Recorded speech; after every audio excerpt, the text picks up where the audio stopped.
एक आपने शब्द सुना होगा, डेविल्स एडवोकेट। डेविल्स एडवोकेट क्या होता है? डेविल्स एडवोकेट वो पर्सन होता है जो कहीं ना कहीं किसी आर्गुमेंट में या किसी सिचुएशन में उस आइडिया उस प्लान का सपोर्ट करता है जो दूसरे पर्सन के साथ हो। यानी आप अगर कहीं पर जा रहे हैं, किसी दुकान में जा रहे हैं, तो और कहीं पर कुछ परचेज करने जा रहे हैं, तो अगर आपके साथ ये पर्सन है जिसका ये कॉम्बिनेशन होगा, तो ये आपकी साइड नहीं लेगा, ये उस दुकानदार की साइड लेगा। तो ये वो पर्सन होते हैं जो कहीं ना कहीं जब कोई आर्गुमेंट या आइडिया या सिचुएशन इनके सामने प्रेजेंट की जाती है, तो डिस्कशन को प्रमोट करने के लिए ये दूसरे साइड का आइडिया लेते हैं, या फिर ये कह सकते हैं कि जहाँ पर नॉर्मल डिस्कशन चल रही होती है, ये उसके अपोजिट साइड का पक्ष लेते हैं। और कहीं ना कहीं उनका पर्पस ये होता है कि कैसे भी करके थॉट प्रोसेस को प्रोज एंड कॉन्स के थ्रू इक्वल स्ट्रेंथ देके आपको इस बात पे पुश किया जाए कि आपका सच्चा थॉट प्रोसेस क्या है, वो आपके मन से निकाला जाए, या आप अल्टीमेटली क्या सोचते हो क्या नहीं सोचते वो आपके मन से निकाला जाता है। तो आपके दिमाग में जो भी थॉट प्रोसेस चलता है, जो भी आपका प्लान है, जो भी आपका आइडिया है, उनके अगेंस्ट जो कोई खड़ा होता है, या उनके अगेंस्ट एक काउंटर आइडिया या एक अलग साइड से कोई आइडिया अगर बंदा कोई पकड़ाता है आपको, तो वो ये कॉम्बिनेशन है।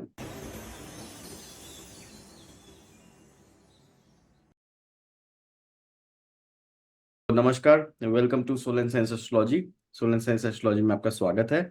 आज हम लोग डिस्कस करेंगे केतु मरकरी की कंजंक्शन पे, केतु बुध युति के ऊपर। ये युति बहुत यूनिक युति है और बहुत डिफरेंट युति है। और ये ऐसे लोगों के युति है जो कहीं ना कहीं अपने दिमाग में उनके अंदर कुछ ना कुछ चलते रहता है, हर समय उनके अंदर एक लगातार कोई ना कोई थॉट प्रोसेस चलते रहता है। तो हम उस पे आते हैं। बट चीज़ क्या है कि हम जैसे अभी तक कंजंक्शन सीरीज में करते आए हैं कि हम लोग स्टार्टिंग में हमने जो पॉइंट्स रखे हैं वो एक तरीके से थोड़े फीचर वाले पॉइंट्स रखे हैं। और जैसे जैसे हम जाते रहते हैं आखिरी तक, उस समय तक हम उस पॉइंट्स को पेंडिंग कर्मा पॉइंट्स या स्पिरिचुअल पॉइंट्स या फिर रेमेडियल पॉइंट्स पे कन्वर्ट कर देते हैं। तो इसी तरीके से हम इसको जारी रखेंगे इस सीक्वेंस को। और आज जो हमारा डिस्कशन इस पर्टिकुलर खास कॉम्बिनेशन पे है, उसको हम बेहतर समझेंगे। सो वीडियो के आखिरी तक बने रहिएगा, ताकि आपको इसका एक डिफरेंट आउटलुक भी मिल पाए एक नए प्रोस्पेक्टिव से। इन लोगों के साथ एक चीज अक्सर ये होती है कि ये लोग ना अपने ही अंदर कंटिन्यूअसली एक कांस्टेंट आर्गुमेंट मेंटेन रखते हैं। कोई ना कोई अंदर डिस्कशन चलती रहती है, कुछ ना कुछ थॉट प्रोसेस अंदर चलते रहता है।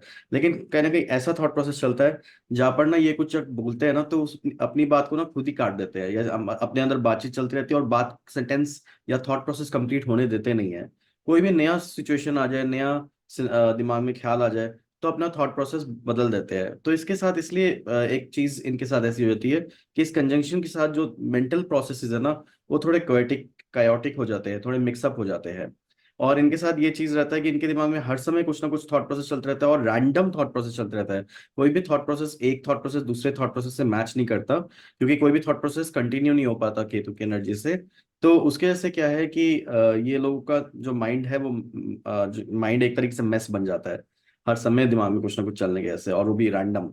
तो नेक्स्ट चीज इनके साथ ये आती है, बिकॉज इनका माइंड हर समय चलते रहता है, और मतलब नॉन डायरेक्शनल या फिर एक तरीके से मेस्ड अप थॉट प्रोसेस चलते रहते हैं, अपनी बात को खुद ही काट देते हैं तो अपने ही दिमाग में। तो इसके लिए उस चीज को या उस शोर को या उस सिनेरियो को अपने अंदर शांत रखने के लिए ये लोग क्या करते हैं कि इनकी एक हैबिट होती है कि ये लोग ना, एक अच्छी चीज होती है इनके साथ जो रेमेडी की तरह भी बाद में इनके काम आ सकती है, काफी लोग अगर इसको करेंगे तो रेमेडी की तरह काम करेगा। वो ये है कि ये लोग क्या करते हैं, ये लोग ना कोई भी छोटा मोटा पेपर होता है ना, उस पर स्क्रिबल करते हैं, उस पर लिखते हैं। तो चाहे वो पेपर जितना मर्जी छोटा हो, वेस्ट हो, कुछ भी हो, तो उस पर करते हैं, कुछ ना कुछ पॉइंट्स लिखते हैं। जस्ट रैंडम स्क्रिबलिंग भी चलती है, जिसमें कोई शब्द मतलब कोई वर्ड कंप्लीशन नहीं है। साथ ही साथ इनके साथ एक अच्छी हैबिट ये बनेगी कि अगर उसी पेपर का एक अपग्रेडेड वर्जन को हम समझते हैं, जैसे छोटे पेपर्स की बात की, कट पेपर्स की बात की, तो उसी का एक ऑल्टरनेटिव या अपग्रेडेड वर्जन ये बन जाता है कि ये लोग क्या करते हैं कि ये स्क्रैप बुक बनाने में बहुत अच्छे होते हैं। स्क्रैप बुक जो होता है, काफी बार आपने देखा होगा, दोस्त लोग दूसरे दोस्तों से कुछ उनके हैबिट्स, राइटिंग, सब तो फेसबुक वगैरह आ गया, सोशल मीडिया आ गया है, तो इतना मुश्किल नहीं है, अब उधर से ही मिल जाता है। पर पहले ये हैबिट काफी रही है लोगों की कि लोग जब कभी स्कूल से मतलब उनका स्कूल का ग्रेजुएट स्कूल का जो हायर सेकेंडरी स्कूल का जब खत्म हो जाता है सेशंस, और वो कॉलेज की तरफ जाने की कोशिश करते हैं, तब वो अक्सर एक स्क्रैप बुक बाजार से खरीदते हैं। और उस स्क्रैप बुक के अंदर वो लोग लिखते हैं क्या, अपने फ्रेंड के नाम और उनके नंबर, उनके हैबिट्स, डिटेल्स, एंड जस्ट एक कमेंट, एक रैंडम कमेंट। तो ये स्क्रैप बुक का एक वर्जन है। सेकंड स्क्रैप बुक का एक वर्जन ये इनके लिए अच्छा होता है कि काफी बार जो ये मेमोरीज को अपने थॉट प्रोसेसेस को जब कहीं भी किसी कागज पे लिख के उस छोटे चिट्स को, उस कटिंग्स को पेपर पे सजा चिपकाते हैं, फिर उसको सजाते हैं, तो वो इनके लिए बहुत अच्छा हो जाता है।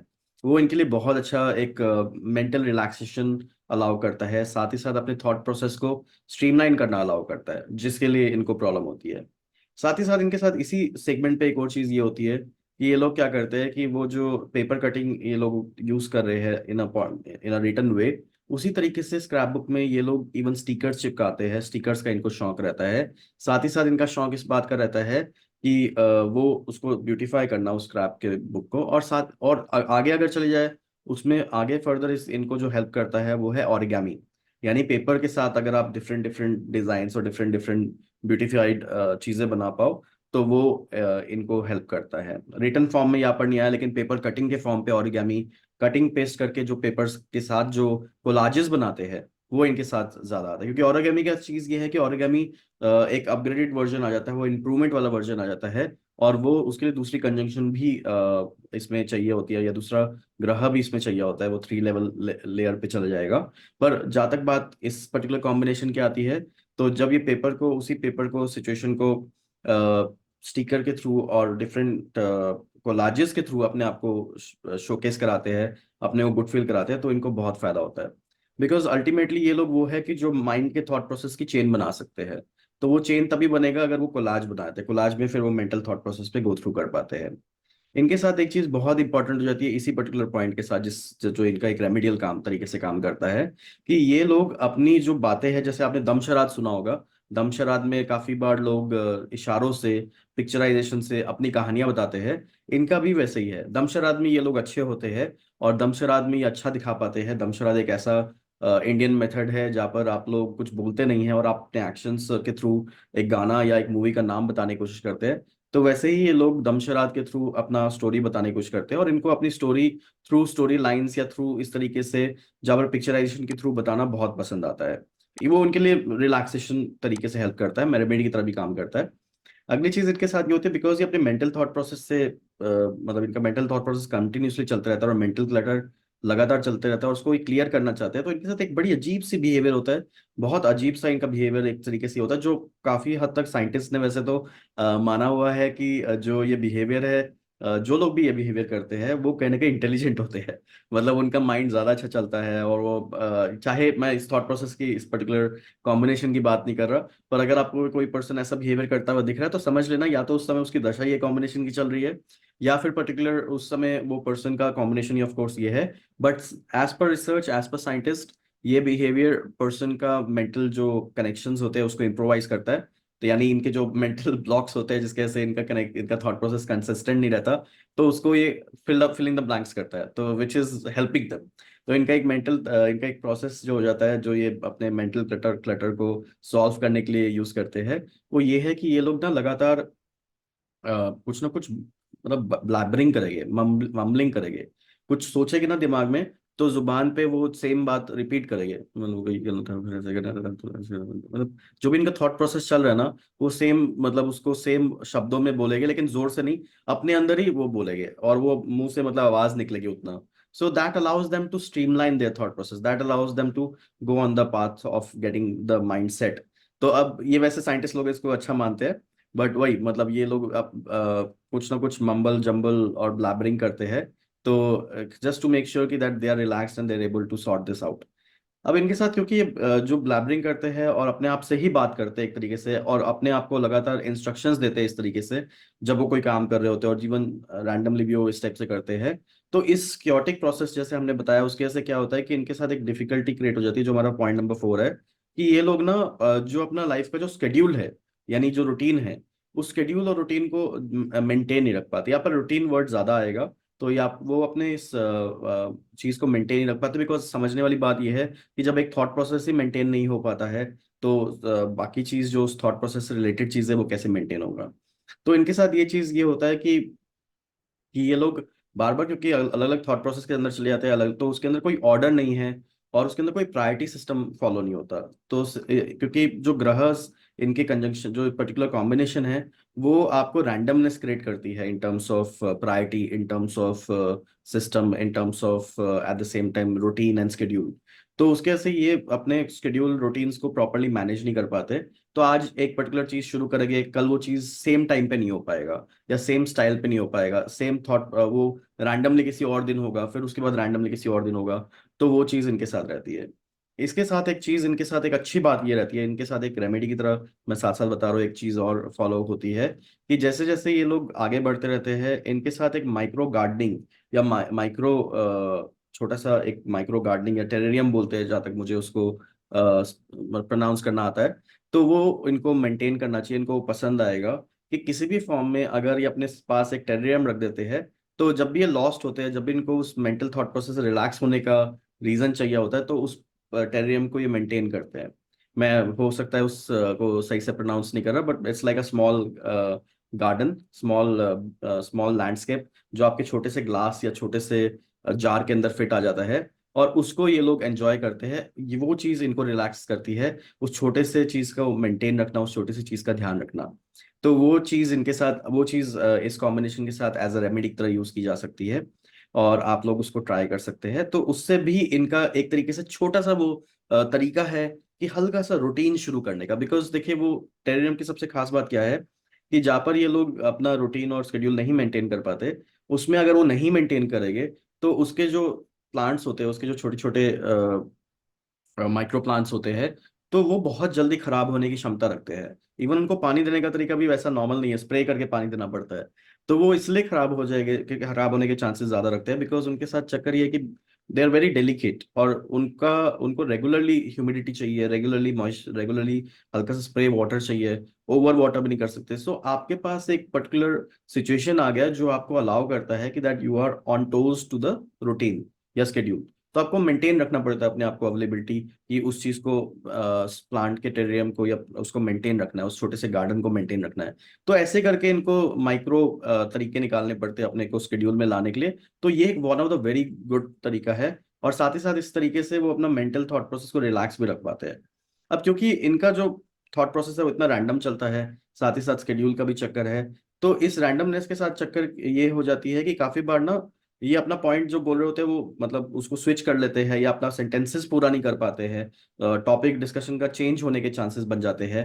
तो इनके साथ एक चीज ये हो जाती है कि काफी बार ये लोग ना गलत समझ लिए जाते हैं, यानी मिसअंडरस्टूड कंसिडर कर दी जाते हैं, इनकी बात दूसरे लोगों को समझ नहीं आती पूरी, और इन्होंने जो स्टेटमेंट बोली होती है वो हल्का सा मिसअंडरस्टैंडिंग क्रिएट कर लेती है। One of the reasons misunderstanding का ये भी है इनके साथ जो होता है, वो ये है कि ये लोग जब कभी भी पैनिक सिचुएशन आता है, अगर मैलेफिक तरीके से ये कॉम्बिनेशन काम कर रही है, तो जब भी पैनिक सिचुएशन आता है, नॉर्मल वे में तो बड़े इमेजिनरी अच्छा अच्छा काम करेगा, लेकिन जब भी पैनिक सिचुएशन आता है तो कभी कभी इनकी जजमेंट इधर उधर हो जाती है। जब इनकी कभी कभी जजमेंट इधर उधर हो जाती है, तब जाके सिचुएशन ये आ जाती है कि ये कुछ ऐसा बोल देते हैं जो कहना कुछ और चाहते हैं, लेकिन उसका मीनिंग कुछ और है। तो ये कहने में और मीनिंग में इनका डिफरेंशिएशन काफी बार आता है। तो इनको इस बात का हमेशा ध्यान देना चाहिए कि इनको हमेशा कुछ बोलने से पहले थोड़ा सोच के बोलना चाहिए। बिकॉज ये इनके साथ नॉर्मल है, अगर ये क्योंकि अगर ये फास्ट बोलना शुरू कर देते हैं, तो इनके कहने में और इनके समझने के मीनिंग में दोनों में फर्क आ जाएगा। बल्कि चैटिंग में भी काफी बार ये लोग तेज बात कर लेंगे, जैसे भी बात कर लेंगे, इनका इंस्टेंट तरीके से रिस्पॉन्सेज जा सकते हैं, बट जिस तरीके से इनका थॉट प्रोसेस चलता है दूसरे का थॉट प्रोसेस अलाइन नहीं होगा। सेकेंडली क्या होगा कि there is no space given to the जो सेंटेंसेस लिखे हैं और उससे रिलेटेड जो मीनिंग बाहर आ रहा है। तो उसके वजह से क्या है कि इनको काफी बार लोग मिसअंडरस्टूड कर लेते हैं, मिसअंडरस्टैंडिंग क्रिएट कर लेते हैं इनके एक्शंस के थ्रू, खासकर थॉट प्रोसेस जिस तरीके से अपना शेयर करते हैं, क्योंकि उसका काफी बार ना लोग मीनिंग भी नहीं निकाल पाते कहना क्या चाहते हैं। तो जब इनका लोग मीनिंग निकाल पाते कहना क्या चाहते हैं, तब जाके ये सिचुएशन आ जाती है। तो इनको हमेशा ध्यान रखना चाहिए, कुछ भी बोलने से पहले थोड़ा सा गैप डालना चाहिए, थोड़ा सा सोचना चाहिए, और जल्दी जल्दी बोलने की बिल्कुल भी कोशिश नहीं करनी चाहिए। ये कॉम्बिनेशन बिल्कुल भी जल्दी जल्दी बोलना अलाउ नहीं करता है। अगर आप जल्दी जल्दी बोलोगे इस कॉम्बिनेशन में, तो आपके साथ ये सिचुएशन हो जाएगी कि आपको मिसअंडरस्टैंडिंग, दूसरे पर्सन को मिसअंडरस्टैंडिंग होगा। And secondly, no one will be able to track you down. कहीं ना कहीं चाहते भी ऐसा है कि लोग इनको ट्रैक ना कर पाए, लोग ये क्या सोच रहे हैं क्या नहीं सोच रहे, लोग ये बात पहचान ना पाए। But because of the randomness आप खुद ही अपनी लाइफ में मिसअंडरस्टैंडिंग क्रिएट करो, and you don't know why it is happening. फिर वो रिपल इफेक्ट्स में और ज्यादा बड़े लेवल पे चले जाता है। उसके वजह से कंफ्यूजन क्रिएट होती है, और वो फिर कंफ्यूजन मतलब then it's out of your hands, उस तरीके से हो जाएगा। इनके साथ क्योंकि अब एक्शन के साथ भी ऐसा है, थॉट प्रोसेस के साथ भी ऐसा हो जाता है, जहाँ पर ये मतलब एक तरीका है कि आराम आराम से बात करें, स्पॉन्टेनियस होते हैं तो उसको गैप्स डाल के बात करें, मीनिंग को ध्यान पे रख के बात करें, सेगमेंटेड तरीके से बात करें, उतना बेटर रहेगा। स्पीड बिल्कुल ना पकड़े अपनी बातचीत में। तो इनके साथ क्या होता है कि हर जगह पर हल्का सा कंफ्यूजन वरना क्रिएट हो जाता है। साथ ही साथ अपने अपने आप को थोड़ा थॉट प्रोसेस को अपना बाइंड करने का इनका कोशिश रहता है कि किसी को मेरा थॉट प्रोसेस ज्यादा पता ना चले, समझ ना आए। तो उसी वजह से क्या है कि इवन ये जब स्क्रिबल करते हैं, जब जैसे स्क्रिबलिंग की पहले बात हुई थी, तो स्क्रिबलिंग में जब ये पर्टिकुलर स्क्रैप बुक में नोट्स भी लिख रहे हैं, कुछ भी लिख रहे हैं, वहां पर भी इनकी हैंडराइटिंग की कोशिश ये रहती है कि हैंडराइटिंग ज्यादा पता ना चले, या हैंडराइटिंग से ज्यादा पता ना चले कि कहना क्या चाहते हैं, और कोड वर्ड में लिखना पसंद करेंगे। एट द सेम टाइम जो रेगुलर यूसेजेस है, जैसे फॉर एग्जाम्पल सिग्नेचर, तो इनके सिग्नेचर ना काफी छोटे होते हैं और काफी ज्यादा क्रिप्टिक टाइप के होते हैं कि आप उसको अंडरस्टैंड ना कर पाओ। फुल नेम अवॉइड करेगी अपने सिग्नेचर्स में, बिकॉज ये नहीं चाहेगी कि इनका सिग्नेचर दिखाई दे ज्यादा, बल्कि उसमें इस तरीके से रहेगा सिग्नेचर कि वो इनको ही समझ आता है। काफी बार इनको अपना सिग्नेचर दूसरे लोगों को एक्सप्लेन करना पड़ सकता है, ये सिचुएशन इनके साथ बन जाती है। तो हमारे पॉइंट्स आगे चलते जा रहे हैं। But at the same time इनके साथ क्या है कि इस पर्पस का, इस पर्टिकुलर कॉम्बिनेशन का पर्पस क्या है, ये अल्टीमेटली आपको अगर ये कॉम्बिनेशन मिला हुआ है अपने चार्ट पे, तो कोई रीजन से ही मिला होगा। It's a fingerprint of your birth. तो आपको अगर कोई पर्टिकुलर कॉम्बिनेशन मिला है तो कोई पास्ट लाइफ कर्मा होगा, या फिर पर्टिकुलर रीजन से आपको एक कॉम्बिनेशन मिला है, आपके विशेष हो गई, कुछ ना कुछ तो होगा जिसके से आपको एक कॉम्बिनेशन मिला है। तो अब हम अपने लास्ट पॉइंट पे आते हैं, जो हमारा मतलब तरीका है कि हम एक तरीके से एक उसका अलग एंगल जो है पॉइंट का वहां पर समझते हैं। तो इस ये लोग ना बड़े खास होते हैं इस मामले में, कि ये लोग ना ऐसे लोग होते हैं जो किसी ना किसी तरीके से किसी पर्सन का अगर विल, यानी डेथ पेपर, या डेथ विल जो होती है, उसको अगर हम लोग समझे तो ये उसके लिए बने होते हैं, ये उसके लिए बहुत इंपॉर्टेंट होते हैं। ये लोग अल्टीमेटली इसलिए उसके लिए इंपॉर्टेंट होते हैं बिकॉज अगर आप सारे पॉइंट्स को एक साथ लेके समझे तो आप समझेंगे, ध्यान से समझेंगे कि इनका थॉट प्रोसेस बहुत ज्यादा अलग होता है, बहुत ज्यादा होता है। प्रोज एंड कॉन्स को ही समझते हैं, स्क्रिबलिंग हर एक थॉट प्रोसेस को करते हैं, रिकॉर्ड थॉट प्रोसेस को, हर एक थॉट प्रोसेस को रिकॉर्ड भी करते हैं, मेंटेन, मतलब कुछ कुछ नोट करते हैं उसको, कि थॉट प्रोसेस कि मेरा ये सोच थी, तो वो मतलब स्क्रिबलिंग करके वो नोट कर लिया। तो ये कहीं ना कहीं एक, ये लोग एक तरीके से रिपोजिटरी ऑफ थॉट प्रोसेस बन जाते हैं, but on the terms of random thought process. तो देखा जाए तो जो कोई पर्टिकुलर लीगल डॉक्यूमेंट होता है, खासकर विल वाला डॉक्यूमेंट, जो डेथ के बाद जो विल पेपर बनता है, या डेथ से पहले जो विल पेपर बनता है और डेथ के बाद वो पेपर पढ़ के सुनाया जाता है, these people are very good in terms of handling those situations.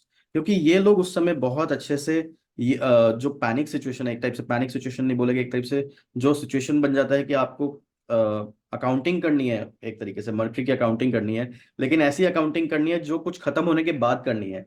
तो यहाँ पर इस कॉम्बिनेशन की जो अंडरस्टैंडिंग है वो बहुत अच्छे से आ जाती है, बिकॉज ये लोग वो उस टाइप से ध्यान दे पाते हैं कि जैसे हमने बात की इनिशियली, कि डिस्कशंस को अगर एक पर्सन अगर कुछ आइडिया या डिस्कशन बता रहा है, तो उसके अगेंस्ट ऑल्टरनेटिव डिस्कशन बता के उस पर्सन के थॉट प्रोसेस को ट्रिगर कर पाते हैं कि are you sure you are thinking the right वे।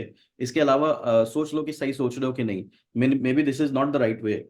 तो ये लोग इस चीज को डिटेक्ट दूसरे बंदे के अंदर थॉट प्रोसेस ट्रिगर कर पाते हैं कि आप सही सोच रहे हो कि गलत सोच रहे हो। सिचुएशन ऐसी है कि आपसे सही सोच निकलवानी पड़ेगी, बिकॉज राइट नाउ एक विल पेपर डिस्कस हो रहा है, किसी की डेथ हुई है, और उसके बीच में अब बंटवारा हो रहा है। तो बंटवारा जब हो रहा है तो बंटवारा सही तरीके से हो, तो उसमें हर एक पर्सन का साइड रखने की जरूरत है, और आपके अंदर भी वो सेटिस्फैक्शन या वो थॉट प्रोसेस सही आने की जरूरत है। बिकॉज यहाँ पर अगर चीजें हाथ से निकल जाए तो फिर देन इट इज उस विल का कोई फायदा नहीं है, और जो डिस्प्यूटेड सिचुएशन बन रही है उसको सॉल्व करने का ये बहुत इंपॉर्टेंट फैक्टर बन जाता है। इसलिए ये लोग ऐसे होते हैं कि ये पर्सन विल पेपर लिखने के लिए, आज कोई अगर विल पेपर लिखवाना हो किसी को, या विल लिखवानी हो जो डेथ विल होती है, डेथ के बाद जो पढ़ी जाती है, उनके लिए पर्सन बहुत अच्छे होते हैं। उसके लिए इन लोगों को बुलाना, या इन लोगों का उस जगह पर मौजूदगी होना, कि बंटवारा करना, किसी सिबलिंग्स के अंदर बंटवारा करना, या फिर किसी डेथ के बाद इनहेरिटेंस का बंटवारा करना, या फिर विल पेपर को रीड करना प्रॉपरली, विल पेपर के मीनिंग को प्रॉपरली इंटरप्रेट करना, बिकॉज यहाँ पर मीनिंग को भी प्रॉपरली इंटरप्रेट करने का कॉम्बिनेशन इनके अंदर ही है। बिकॉज किसी भी वर्ड के लूप होल्स को, या किसी भी वर्ड के डेप्थ को समझने की ताकत इसी कॉम्बिनेशन पे है, जो केतु और बुध की जो युति होती है, उन्हीं के पास जिनके चार्ट पे कॉम्बिनेशन है उनके पास ही ये चीज है। तो अगर आपके हॉरोस्कोप में ये कॉम्बिनेशन आती है, और तो इसका मतलब समझ लीजिए कि आपको भगवान ने एक बहुत इंपॉर्टेंट टास्क दिया हुआ है कि आप किसी पर्सन का विल पेपर रीड करेंगे, खासकर लीगल डॉक्यूमेंट्स के इन डेप्थ अंडरस्टैंडिंग रखते हुए। दो लोग पार्टीज के बीच में आप समझौता करने की क्षमता रखते हैं, और वो भी ऐसा समझौता रखने की क्षमता रखते हैं जहां पर जो कोर पर्सन है, जो पर्सन ने उस पर्सन को ने जिस पर्सन ने उस डॉक्यूमेंट को बनाया है, वो पर्सन आसपास नहीं है।